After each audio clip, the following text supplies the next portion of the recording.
What's going on, guys? Today's video is going to be one of the most requested videos. I finally have a ski in that needs it, and that is for a carbon seal replacement. This is a 2019 SeaDoo GTI 130. The guy brought it in for basic service and to kind of just go over it, and the first thing I noticed was the excessive amount of carbon dust inside the hull. Now this is the Polytech hull, so it's all black on the bottom, so it doesn't really stick out, but you can tell in person what is carbon dust and what is hull. So I took a look at the carbon seal, and it still has some life. This guy could easily make it to the end of the season if he wanted to, but since it was here and it was getting worked on anyway, I figured let him know and we'll get the carbon seal replaced, and that's what I have here. But I just want to give you a preface on this. Carbon seal failure is I shouldn't even say carbon seal failure. Carbon seal wear is very rare unless you are stressing it, and that is giving it excessive heat, basically by running the ski outside of the water, or if your engine is misaligned. Now, the engine alignment is one thing. That's an entire process on its own. Pretty much every SeaDoo I've seen comes misaligned to some degree from the factory, but it's never really enough that's going to cause, excessive carbon seal wear and all this stuff. Basically, it's not something I would worry about unless you are doing any kind of, if you're removing the engine or doing whatever, and it makes sense to do an alignment at that time. But for all those guys that are out there, girls, whatever, that you're riding and you hear the term engine alignment, trust me, it's not something you really need to go out of your way and pay $2,000 or whatever it costs to get your engine aligned. But the number one thing you could do is not run the engine out of the water, basically just running it on the hose for longer than you need to. 30 seconds is all you need when you're doing flushing. I can't tell you how many people I see that are flushing their skis for 5-10 minutes, whatever, even just a few minutes at that, because they think, I'm running it on the hose, it can run indefinitely, it's fine. That is not the case. Your exhaust is water cooled, but your drive line is not. So you are basically running these two parts together at thousands of RPM without any cooling. So they get very, very, very hot. And the hotter this thing gets, the faster it will wear out. You can see that tapered edge at the top side here. That is what's actually sitting against your stainless hat. And the hotter it gets, the more it wears out. So you do not want to flush these things for several minutes at a time. 30 seconds is all you need. That's going to completely swap out all the water in the exhaust system, especially if you're using a salt removing product. If you're riding in fresh water, flushing it is not really necessary, unless it's brackish or dirty water, then it's probably recommended. So that was a long-winded way of saying that's what can cause premature carbon seal failure. This ski does not have a lot of hours, I don't believe. Let me see. We have, this only has 38 hours and the carbon seal is completely worn. So I'm going to check the engine alignment. I don't believe it's off. From what I can see initially, it seems perfectly fine. So I assume at some point whoever had this ski was running it for several minutes doing flushes or whatever, and that's what caused the failure. So that aside, let me just run through the stuff that you are going to need here. Obviously, the first piece is your carbon seal removal tool. SeaDoo does sell this. There's also plenty of clones on Amazon. That's where I got this. I will post a link to this in the description. You're going to need a carbon seal kit, and that's everything you see here. So it comes with the stainless hat, the new carbon puck, new C-clip, your O-rings, which are going to sit inside the stainless hat, and of course the bellows. And this is basically just a spring-like mechanism that's going to put force. The carbon seal is going to sit inside and it's going to put force up against the stainless hat. That's what creates the seal. We're also going to need a shaft support, and of course there's the part number, but I'm going to put this on the description as well. You can do the carbon seal without this. There's a trick, and I'll explain when I get there, but it certainly makes things easier to have this. You'll probably shave an hour off of your replacement job if you have this tool, and it is not expensive at all. It's very worth it to have. You're also going to need something called P80 Grip It. and that's what's going to go on your O-rings. Again, I'll explain that when we get to it. And of course, we also have these guys here. Now, I'm going to preface this by saying I've never needed to use these. These are the PTO support, and if your hat is really kind of seized onto the shaft, basically you got a lot of corrosion and you don't use anti-corrosion or anything, it's going to be very hard to push this off using this tool. So you basically have no choice. You need to use this tool, which you can put, hundreds of pounds of force to split that ring. Generally, if you get to a point where you need to use something like this, you're better off just using an angle grinder and cutting it and replacing everything. Again, this goes back to why it's absolutely critical that you use anti-corrosion spray, because with anti-corrosion spray, this job will cost you, if you're doing it yourself, basically the cost of the tools plus your replacement carbon seal kit. If your drive shaft is completely corroded and locked together and you need to get to a point where you need to cut parts out, you're looking at a new drive shaft, you're looking at possibly a new pass-through. The cost of your replacement just skyrockets. So proper maintenance really helps out.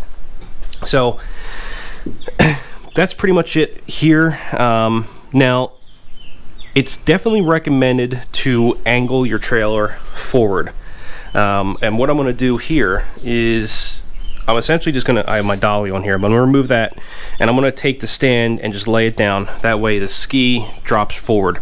And the reason you want to do that is because the drive shaft is actually lubricated with engine oil. So it passes through that seal. So when we remove the seal, that's going to be all open.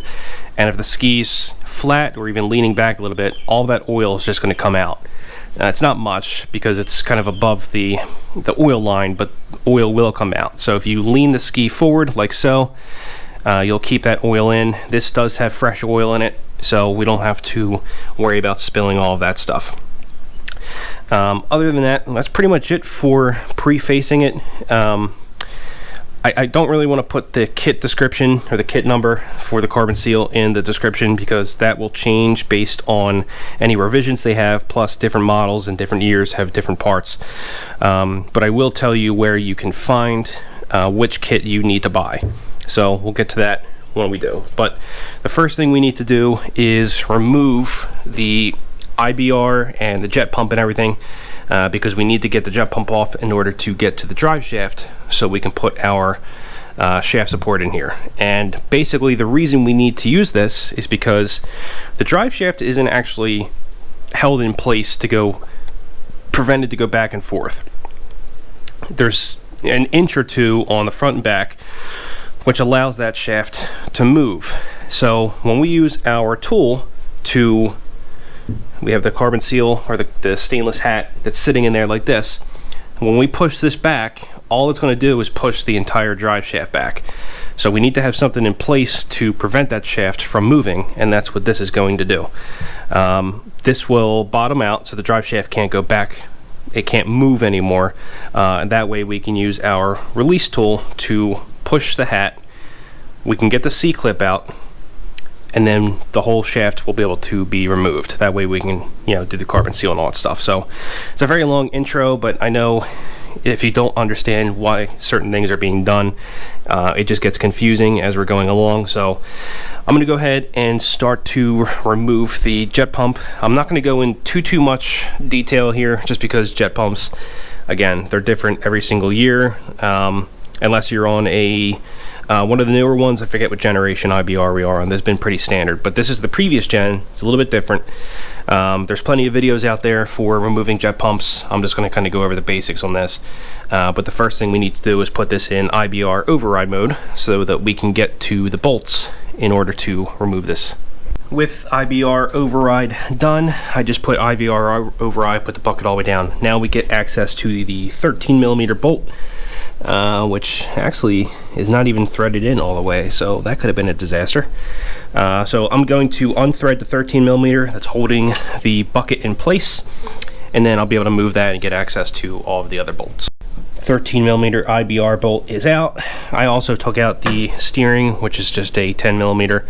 I know it's hard to see on this camera, but that's it for that. Now we just need to remove the 13mm that are holding in the steering and the bucket and everything, and we have 2 up top here on the top support, and then there's 4 around the radius of the venturi. So I'm going to go ahead and knock those out. With all 6 of those bolts out, this whole thing should just go right out, just like that. Yep, absolutely perfect. I do like how on this generation the bucket is just part of the assembly that comes off in one piece, so it makes it very, very easy. Also, I am going to be doing a pump service here. There is no pump wine or anything, so the pump's in good condition as far as I can tell, but I am going to be removing the cone to put grease and oil in, just to give it a better chance at surviving long term. So next thing we're going to do is go ahead and remove the last 4 13mm bolts that are holding the pump in. With the pump removed, you can see this thing is just in excellent condition. Actually, it looks like the wear ring is basically brand new, and it looks like the impeller was filed at some point. So that is basically, actually, it still has a sticker on, I just realized. So it's a very good condition pump, and everything is pretty much good to go in here. So by the way, just before I forget, when you are doing any kind of pump work, you need to be making sure that these pieces stay in place. They're just rubber inserts. They can fall out when you're moving things around, but make sure they stay in place. This is your cooling line inlet, and then these are your 2 venturi bailers. If this comes out, your ski will overheat, and if these 2 come out, your ski is going to sink, because without these, you'll let water into the hull, and there's no way for the ski to bail it out, because without those there's no suction from the pump, and it's just bad news. So make sure when you're putting your pump back, those 3 pieces stay in place. With that being said, now all we need to do is go ahead and put this on. Now this can be used in pretty much any orientation. This standard bracket's been used for over 20 years now. It's pretty much compatible with every SeaDoo model there is. So you'll see that there's a large opening where your nuts are going to seal on, and obviously you're not going to fit, so you need to get yourself some large face washers that you can use to basically put on there. And the reason they do that is to give you some play room, because every SeaDoo obviously has different size pumps or whatever, but it allows you to give some play. So we can get the, actually let me just try this real quick. We'll get the bracket on there, yeah, and then that's all we're gonna need to do for that. So very, very easy to do, but I'm gonna go ahead and zip these bolts on just to get this set, and then I'll show you what the next step is. We're good to go there. This is on there. You don't need to get it super tight. I actually recommend not getting it too tight, because the transom plate here is plastic. So if you zip it on with the metal ridges on the back here, you can cause damage. It only needs to be tight enough that you're not going to damage the threads when you're pushing on it from the other side. So realistically, you could even just hand tighten these. I just kind of zip it with the wrench just to get them snug on there. So we're good to go in the back here. That's going to keep the drive shaft from moving, and now we can go ahead and use our carbon seal removal tool on the front, and I'll show you the best way to get that set up. Alright, so we are ready to go ahead and try to pop the C-clip. Now I'm going to try to get this on video. It's a little hard with the camera in the way, but we'll see what we can do. So we're going to take our tool here, and we're basically just going to put the slotted end around the stainless hat. So it's going to sit basically like this. We'll get that down there. And then the front end that's kind of dangling there, we're going to rest that up against the block. And essentially we're just going to push with a lot of force on the handle here to push the stainless hat that way, which is going to expose the C-clip. So I'm going to try to get this on camera. I don't know how good this is going to come out, but let me just get into position here. You definitely want to put a lot of pressure on the hat, because otherwise it's not going to come out. So, all right, so let me get this into position. Just like that, and now we can go ahead and push. And you see the hat is moving. This one actually came off very, very easy. So I'm going to pull this flat back, just so we can see it. And now you'll see the C-clip in there. So that little C-clip, I know it's kind of hard to see on camera, but there's a little stainless C-clip, which is this guy, we're going to pop that out, which will allow the hat to move forward. So I'm going to see if I can do that here, and then we'll go ahead and move forward.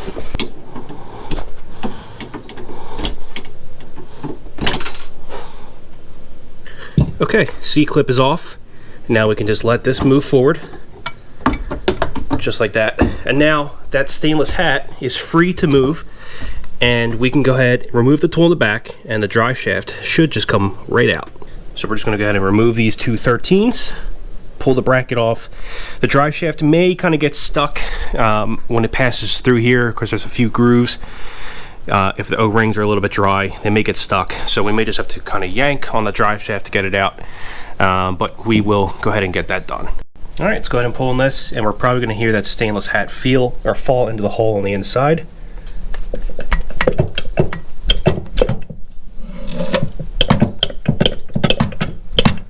Yeah, it's a little bit stuck, so I'm gonna go ahead and try to release it from the front.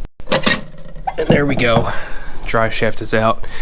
And yeah, this is a very, very nice condition drive shaft. There's almost no, actually there is no corrosion at all, which is impressive. This is a 2019, so this ski is 6 years old, and there is absolutely no corrosion on the thing whatsoever. And you can see at the very top here, there is oil. That's because, like I said, the front side of the drive shaft is lubricated with engine oil, and then we also have our rubber cap, the rubber stopper at the front. That just kind of helps dampen the blow of the drive shaft hitting into the metal components of the engine. Again, since it is oil, it's part of the oil system, you do not want metal on metal contact. That helps that. Sometimes that will actually come off inside the engine and you need to get that out, but for most part they generally come out pretty easily. So I'm pretty sure the PTO bearing also popped out inside. Let's take a look and see if that is the case. Yes, it feels like it did. So there's a bearing that sits inside the front piece here, which will sometimes pop out. It's not a big deal. You can just kind of push it back in. I'll take that out and I'll show you what that looks like. Here's that piece that fell out. It's just held in place with a clamp.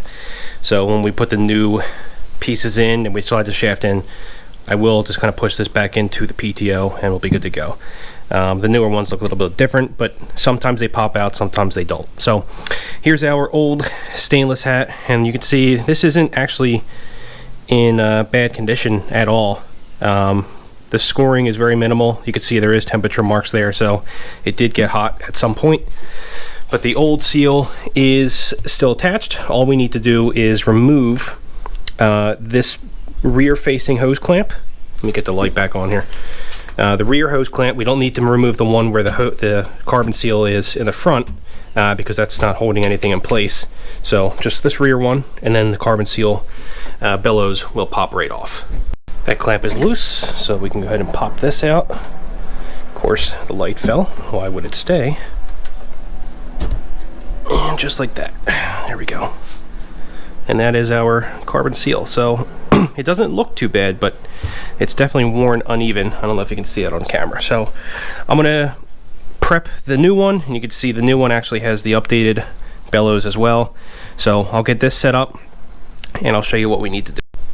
All right, so here we have our old bellows, and here we have our new bellows.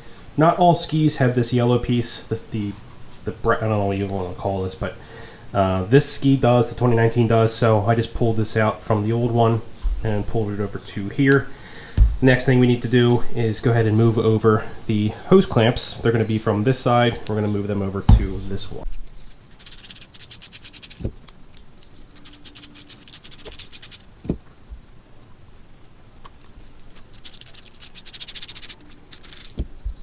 Next part is to install the new carbon seal. So we are going to take this, and you want to take the tapered side so that you can see it kind of bellows down. That is going to be forward facing. So this is going to sit in the hole. Front of the ski is this way. This is the back of the ski. We want the tapered edge to face forward. So in other words, the tapered edge, it's what's going to sit up against the hat like that. You do not want to make contact like that. Your ski will sink. So we're going to put it this way, which means that this puck is going to get installed this way. Just like that, and that is good to go. Now on this design, we actually, as you can see, there's a new beefier face. This face is to eliminate the excessive amount of carbon dust that will spray all over the hole when your carbon seal is worn out. It works great. The only downside is, obviously, now we can't get the hose clamp around, so I'm going to go ahead and just completely unthread this to get it around.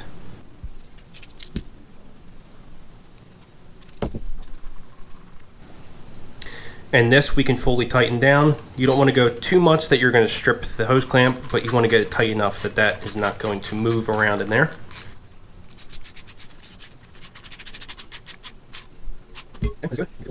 So just keep in mind, this bellows is not going to move. That carbon seal is not going to move. That is going to stay stationary. The only piece that's really going to move is the stainless hat. So it's going to sit in there. It'll move just like that. It's not physically attached to the drive shaft, but it is free to spin around the drive shaft. So if it does catch, it's going to spin on there. This is the piece that will move. So the bellows is all set. This is ready to go in the hole, so we will do that in a moment. The next piece we need to do here is the stainless hat. And it comes with 2 O-rings. There's 2 grooves inside that this is going to sit in. And in order to lubricate them, we need to use P80 Grip It. This is an assembly lubricant. You can use grease. I've seen people use grease, but generally you want to use P80 Grip It. This is what SeaDoo calls for. That's what I've always used. I've never had any problems. So I'm going to go ahead and lubricate these O-rings, put them in, and then I'll put a little bit more on top.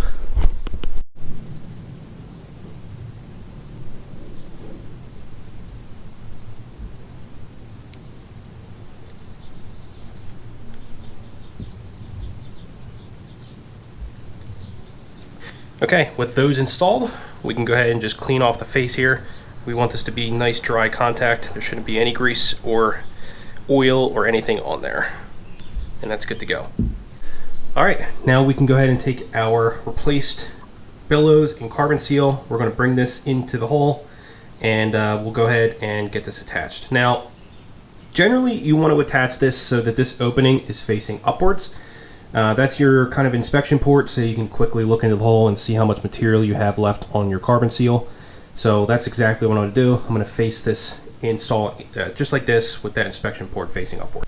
Alright, that's installed. Same thing, you want to tighten it enough that it's not going to leak, but don't overdo it to the point that you're going to strip or break those worm clamps, or even worse, tear into the rubber bellows. So everything is good to go here. And by the way, guys, I did put back in that PTO bearing right before I did that, just because the bellows on the new one, it's a little bit longer and it kind of be hard to get it in after the fact. So I put that in first, and then I put the bellows on. So the next step is to put in the drive shaft, but we need to put the drive shaft in just enough that it will poke through the new bellows so that we can get the stainless hat put in place. So basically we need to thread this on like this before the drive shaft makes it all the way into the engine. So I'm just going to go ahead and pass this through the hole.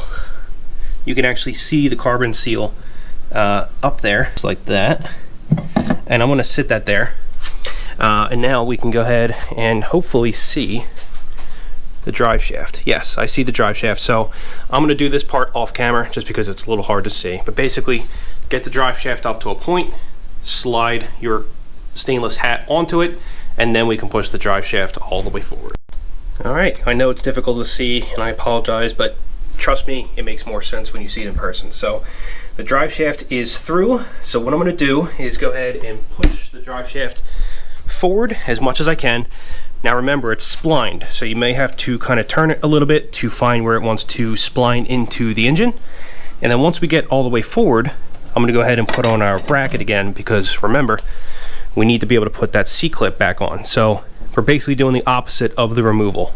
Alright, we have our drive shaft holder in place. Now, one of the easiest things I've known to do, I know when you're putting the drive shaft back in, remember you have to go through the stainless hat, which has O-rings. It's a very, very tight seal, but you're also going through the splines and everything. So what I find works best is to basically get to the point where you can feel that you're through the splines, That's going to be just at the limit of what this is, and then literally take your foot and push the drive shaft in. You'll feel it pass through. It's a very, very tight fit. It needs to be. That's what's keeping the water out from the inside of your hole. Some people use a rubber mallet. I tend to just use my foot because I can feel when it's stopping. If you use a rubber mallet or a hammer, you can end up forcing things that should not be forced. You could be stripping the splines. You could be bottoming out in the engine if you don't know when to stop. Tend to just use my foot to push the drive shaft or the bracket in like that, and I could tell exactly when it stops and exactly when it's basically set to where it needs to be. So easy tip for you to do that. We're all set here. So the next thing we need to do is quite literally go ahead, and you can see how just, you know, how far the stainless hat is forward. We need to use that seal, the tool, to push that seal backwards so we can expose the C-clip groove. We'll pop this guy in, let it go, and then I'll show you the next step. We have to kind of pull on the drive shaft to just kind of set it in place, make sure everything's set correctly. But first thing is just push that hat back so we can get that ready to go. All right, same thing, guys. I'm gonna try to get this on camera. It's gonna be a little hard because the way the angles work and everything, but I have the tool in place. Go ahead and push. All right, there's the C-clip location.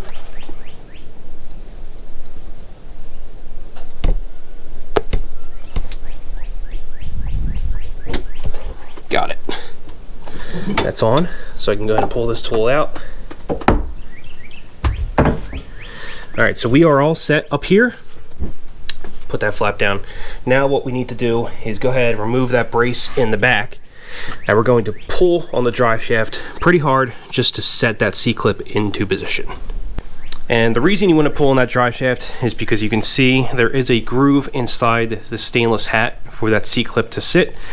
When we let go of the tool, there's really not enough force to kind of push this forward enough to rest over that C-clip. So what we need to do is pull on the drive shaft. Just give it a quick tug, and that's going to pull the C-clip and the drive shaft backwards against this, which will set it into position. All right, so here's our shaft. Took the brace off. Just pull it like that. Yep, I felt it pop into position. So you can kind of feel the ring bottom out inside here, and that means you have a good seal. All right, I just finished replacing the grease and gear oil inside the jet pump. The next thing you want to do is just take a little bit of grease and put it on your splines here. That'll just keep them from getting corroded and locking into the pump. You don't need too much, just enough to kind of help it slide on there and not get all screwed up in salt water if they ride salt or even rust from fresh. So that's good to go. We can go ahead and reinstall the jet pump. Pump is in, and of course I forgot to mention it a second ago, which is why I mentioned it earlier, but make sure you have those 3 rubber pieces in. The 2 center ones for your baler aren't as important because you can get them after you put your plastic piece in, but that's the main water cooling line one that goes to your exhaust system. You cannot get to that after you put the jet pump in, so make sure that's set correctly. And then of course we could just go ahead to take our plastic insert for the baler and drop that in place. So jet pump's good. We can go ahead and put the reverse and everything else in.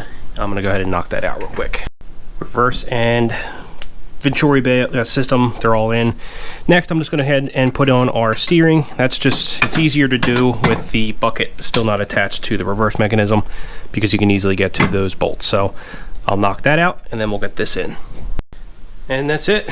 The carbon seal is replaced. I did a test fire a second ago. Just make sure there's no oil leaks or anything like that. Anytime you are messing with that PTO seal, you definitely want to make sure it doesn't leak any, just because sometimes when you push the drive shaft through, if you're aggressive with it, you can actually pinch the boot and cause a leak. But unless you're very, very aggressive and things are misaligned, that won't really be a concern.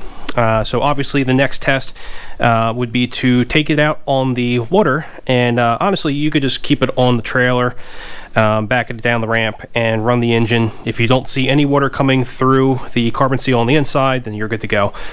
Basically you just want to do a test before you plan on going on a long distance 4-hour ski ride or whatever. So that's pretty much it there. I did want to show you guys how to find the carbon seal. I know a lot of people ask where do you find the right kits, things like that. I will post this link in the description as well so you can find it. But all it is epc.brp.com, electronic parts catalog. and we're going to go down to SeaDoo. I'll find this one, the one I just worked on. So we'll go SeaDoo Watercraft. This is a 2019 SeaDoo GTI. Go to the GTI lineup. Between these, it doesn't really matter. The GTI 90 is different, but the 130, 155, the rental, doesn't matter. They're all the same. And you'll see it's going to open up all of the parts for the ski. So we need to find the propulsion. Yeah, this one here. And then you're going to see up here, I'll try to get a better view of that, we have all of the carbon seal parts. So I'm going to click on the actual carbon seal, and you'll see that it has a kit. So this says the carbon ring kit. And anytime you see where it says this part replaces, that just means there's a revised part out, and it always gives you the latest revised part. So basically, the kit that we need for this ski is 295-501-202. So we can just go ahead, go to Google, paste that in, and now we find basically everywhere that's selling that kit. I want to give you this heads up. If you go to Amazon, let me try to go because it always fills in a pre-populated, and you type in SeaDoo Carbon Seal Kit, you are going to get a ton of knockoff carbon seals. You do not want to do that. Some of them are made of Delran plastic. The bellows are very weak. The C-clip is going to pop out. The seals are not very good. You do not want to go with a knockoff carbon seal. Guys, the carbon seal kits are not very expensive. You can get the OEM kit for $80 or so, and with proper care and maintenance, it will last basically the life of the ski, assuming there's no problems. There's no reason to go cheap on this. Yeah, you can see here, this is a knockoff kit. They have it for $40. You do not want to do that. So you want to get an actual kit, Partzilla, PWC Parts, Fortec Performance, a SeaDoo dealer. There's plenty. Liters RPM is another good one. There's plenty of good places to buy OEM parts. But with that also being said, you do not want to just replace one piece. You don't want to replace just the carbon seal itself. You don't want to replace just the bellows itself. You want to replace everything that's in that kit. So you have the O-rings, you have the stainless hat, the carbon seal, basically everything that's included in there. So do that and you should be all set. This does not take very long at all. If you have the proper tools, you can do this. This took me an hour, but I've done it plenty of times now. If you're doing it for the first time, as long as you have the proper tools, that you can do this in 2 hours or so. It's really not that bad. It looks more complicated than it is on camera. But it's really, you just have the shaft coming through the engine, and then you just have an assortment of pieces that are going in to make sure no water can pass through the hole. So that's pretty much it. Again, carbon seals, they can last the life of the ski. It really just depends on how you maintain them, and it just depends on your engine alignment. But even with poor engine alignment, you should still be able to get a few hundred hours on a seal. But yes, flushing your ski, you do not need to flush your ski for longer than 30 seconds. If you are running your ski on the hose for several minutes at a time, you will need to replace your carbon seal much faster than you normally would. So just keep that in mind. But that's it for this video, guys. If you have any questions, feel free to send me a email, Facebook message, comment. I am getting a lot more emails and messages and stuff like that than I was months ago, obviously, because still kind of new to the YouTube thing. But I try to get back to everyone that I can as fast as I can. But please, bear with me if it takes a day or two to get back. It's just because there is a lot going on. So that's it. If you guys have any questions, let me know.